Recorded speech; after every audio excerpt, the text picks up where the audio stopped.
I believe that the United States of America and Turkey are currently feeling disrespected by Russia, in my opinion. There is no set time for the meeting, no agenda, no high-level delegation. This is a personal sign of disrespect. I'm not saying that the Russians don't respect us, that's already obvious. But for us, it's mutual. However, in this case, it's a lack of respect toward Erdogan, a lack of respect toward Trump.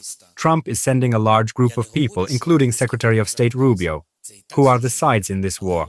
Russia and Ukraine. Secretary of State Rubio is present. The Minister of Foreign Affairs of Turkey, present. The Minister of Foreign Affairs of Ukraine, present. Where is the corresponding person from the Russian Federation? This is disrespect not just to Ukraine, but to everyone. Above all, I believe, to Turkey, because the meeting is being held here. Russian dictator Vladimir Putin was afraid to attend negotiations with Ukraine that he had originally proposed. The Kremlin instead sent a low-level delegation to Istanbul just to buy some time for the Russian army to capture more Ukrainian land. Meanwhile, Trump's administration does not expect Russia to end the war. So why didn't Putin attend meeting with Zelensky, and how does the negotiation play out right now? As we know, Russian dictator Vladimir Putin proposed direct talks on May 15th in Istanbul in response to European ultimatum for a 30-day ceasefire. President Zelensky, after that, urged Putin to meet him in person, but later on Thursday, the Kremlin said that Putin was not among officials due to arrive. However, Putin was so afraid of direct talks with Zelensky, Putin refused to attend negotiations that he had originally proposed. President Zelensky accused Moscow of disrespect toward Trump and Erdogan because of Russia's delegation's lack of seniority and credibility. Meanwhile, Russian delegation told reporters in Istanbul that Russia saw the talks as a continuation of failed negotiations in 2022 that took place shortly after the beginning of full-scale invasion. The Ukrainian delegation was headed by its defense minister Rustem Umerov and included its deputy heads of intelligence, military, general staff and foreign ministry.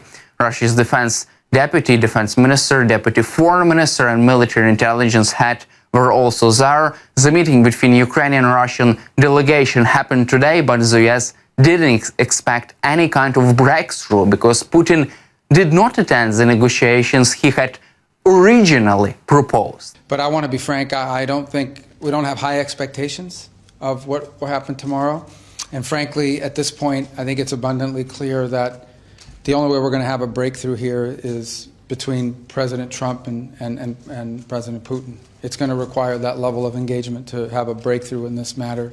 I don't think anything productive is actually going to happen from this point forward until they engage in a very frank and direct conversation, which I know President Trump is willing to do. The president is impatient to end this war. He's impatient, as he's been clearly said, that something needs to happen soon. Too many people are dying. There's too much destruction. And I think he's ready to have that engagement and determine once and for all if there's a path forward and what that path is. We haven't been chasing this around the world anymore. I mean, that's already happened. We came because we were told that I was going to be here anyways, obviously, but we came because we were told that there might be a direct engagement between the Russians and the Ukrainians. That was originally the plan. You all heard the same thing. And the level of team that was sent by the Russian side is certainly not indicative of one that's going to lead to a major breakthrough. I hope I'm wrong. I hope I'm 100% wrong. I hope tomorrow the news says they've agreed to a ceasefire. They've agreed to enter serious negotiations. But I'm just giving you my assessment, honestly. I don't think it's going to lead to that. Meanwhile, US President Donald Trump is not disappointed with the low-level Russian delegation participating in negotiations in Istanbul. US President Donald Trump says he and Russian dictator Putin need to get together to reach a deal on Ukraine. The president insists he is not disappointed with Russian president for not showing up for negotiations with Ukrainian President Volodymyr Zelensky. Trump told reporters aboard Air Force One as he traveled from Doha, Qatar to Abu Dhabi, United Emirates on Thursday. Mr. President, are you disappointed in the level of the delegation that the Russians sent to Turkey? I don't know anything about it. I'm not disappointed in anything. Who are you from? BBC News. I'm not disappointed. What would I be disappointed? We just took in $4 trillion, and he says, are you disappointed about a delegation? I know nothing about a delegation. I haven't even checked. You have Nothing's going to happen until Putin and I get together, okay? And obviously he wasn't going to go. He was going to go, but he thought I was going to go. He wasn't going if I wasn't there. And I don't believe anything's going to happen, whether you like it or not, until he and I get together. But we're going to have to get it solved because too many people are dying. Additionally, NATO foreign ministers met on Thursday and debated US demand to ramp up defense investment to 5% of GDP over the next 7 years. At talks in Antalya, Turkey, NATO defense ministers, NATO Secretary General Mark Rutte said that more investment and military equipment are needed to deal with the threat posed by Russia. The debate on defense is going on ahead of a NATO summit in the Netherlands on June 24-25. The new spending plan under consideration is for allies to spend 3.5% of the GDP plus extra 1.5% on defense spending. NATO Secretary General also commented on Russia's low-level delegations sent to Istanbul for negotiations with Ukraine. All right, good afternoon. Our main focus was on boosting defense spending. This is the core deliverable for the summit and will be a key area for the alliance in the years to come. Increased defense spending is essential to our security. It is needed to meet the capability targets that allies will soon agree and to ensure that the alliance is ready to face any threats and challenges. The ball now is clearly in Russia's court. The Russians are sending a low-level delegation now and not taking up the opportunity President Zelensky has been providing. He said, I'm willing to sit with Putin. As soon as a ceasefire is there, we are willing to negotiate a peace deal. So Ukraine is clearly ready to play ball, but that ball is now in the Russian court. And I'm really thankful for the fact that the United States is laser focused. The president and his whole foreign policy team, including Marco Rubio, on bringing peace to Ukraine. Meanwhile, French Foreign Minister Jean-Noël Barrot warned against falling into three traps that he said led to the failure of previous Ukraine-Russia talks. The minister said that Russia could use the negotiations as a trap to delay ceasefire talks. Those included holding talks via bombs were still falling on Ukraine, forcing Ukraine's demilitarization without security assistance, security guarantees, and lifting sanctions prematurely. Minister said that such traps would definitely prevent achieving any kind of success. What we want to avoid is falling back into the three traps that led to the failure of the negotiations held in Istanbul in 2022. The first of these traps is that discussions take place without a ceasefire, because you don't negotiate under bombs. And in 2022, it was in particular the Bucha massacre, perpetrated by Russia, that led to these failed negotiations. The second trap is to want to impose demilitarization on Ukraine, in other words, to deprive Ukraine in advance of security guarantees that would allow a truly sustainable peace. And the third trap that should not fall into a second time is the one that consists in wanting to lift sanctions at the beginning of the negotiations, rather than at the end. Meanwhile, President Volodymyr Zelensky was ready to abandon potential talks with Russia in Istanbul on May 15, but American and European sides convinced him not to do so, according to the Washington Post. Two diplomats told Washington Post that Zelensky was disappointed with the development of the situation with talks in Turkey this week and said that he would not even allow a meeting of the Ukrainian delegation with the Russian one.